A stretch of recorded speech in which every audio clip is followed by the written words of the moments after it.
ये जो प्रधानमंत्री जी का नारा है कि बेटी पढ़ाओ बेटी बचाओ, ये सरासर सिर्फ एक दिखावा है जो टीवी पर और इश्तेहारों पे ही चलता है। जहाँ तक असलियत की बात की जाए तो ग्राउंड रियलिटी जो है वो आपके सामने है। जो लड़कियां जो हेल्थ डिपार्टमेंट है और जो ये एनएचएम स्कीम है, इसमें मेजोरिटी जो स्टाफ है वो फीमेल ही है, जो फील्ड में काम करती हैं, डोर टू डोर जाके अपनी सर्विसेज देते हैं।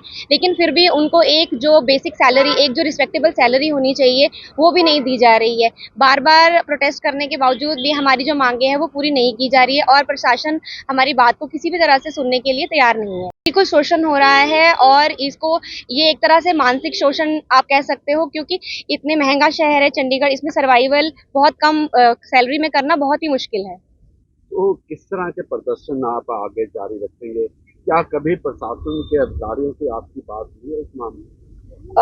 अभी रिसेंटली तो कोई हमारी उनसे बात नहीं हुई है, और जब हमने चिट्ठियों के द्वारा हमने उन तक पहुंचने की कोशिश करी है तो हमें कोई वहां से कोई अच्छा रिस्पांस नहीं मिला है।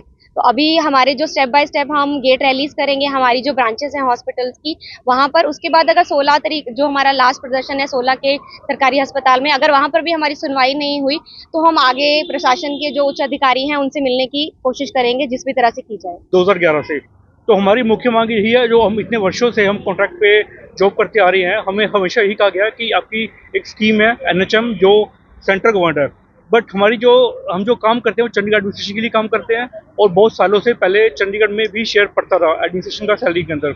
बट पिछले कुछ वर्षों से हमारी जो सैलरी है वो 5-5% बढ़ाई जा रही है, जिससे कि हमारे चंडीगढ़ से महंगे शहर में गुजर बसर करना बहुत मुश्किल है। और पिछले कई सालों से हमारी जो सैलरी है वो डीसी रेट से भी बहुत कम है। तो हमारी यही मांग है, हमारे समान कम समान वेतन रेगुलेशन पॉलिसी बनाई जाए और जो खाली पड़े मकान है वो मकान हमें आवंटित किए जाए। और इसके अलावा ईएसआई की फैसिलिटी, कोई आयुष्मान भारत की फैसिलिटी, हमारे लिए ऐसी कोई भी स्वास्थ्य सुविधा उपलब्ध नहीं है। सर 2021 में हमारी जो मांग मानी गई थी उसमें क्या था, डीसी रेट के बराबर वेतन के लिए हम ही भर दी प्रशासन ने और 3.92 करोड़ का बजट भी आ गया था।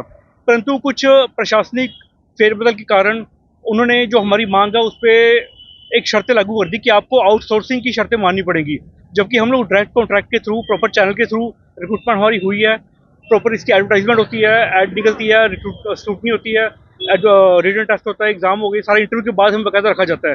बट आउटसोर्सिंग पॉलिसी एक तरह से वो गोरख धंधा है जो चंडीगढ़ प्रशासन में हर जगह चल रहा है, वहाँ पे कोई सिस्टम नहीं है।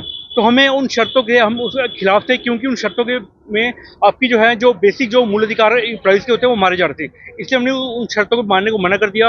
और उस टाइम जो मौजूदा हायर फैक्ट्री सर थे उन्होंने हमें टर्मिनेट भी किया था, बट उसके बाद से आज तक हमारी मांगे वैसी की वैसी अनसुनी है, हमारी मांगों पे अनगहनी की जा रही है। यदि आप प्रशासन या हेल्थ डिपार्टमेंट आपकी मांग नहीं मानता, इसके बाद क्या कदम होगा आपका? सर फिलहाल हमने अभी जो इस फरवरी माह में हमने 4 प्रोटेस्ट रखे हैं। आज का प्रोटेस्ट 8 तारीख का हमारा 22 में है, उसके बाद 12 तारीख को हम 43 में करेंगे, फिर मनी माजरा, और आखिरी में हमारा 19 तारीख को प्रोटेस्ट होगा सेक्टर 16 मेन हॉस्पिटल में। अगर फिर भी हमारी मांगे ना मानी गई तो ये प्रदर्शन हमारा और तेज किया जाएगा और स्वास्थ्य सचिव की तरफ पूछ किया जाएगा, और अपनी मांगे बनवाने के लिए हम अपनी तरफ से जितना कोशिश कर सकते हैं हम पूरे जोर लगाएंगे।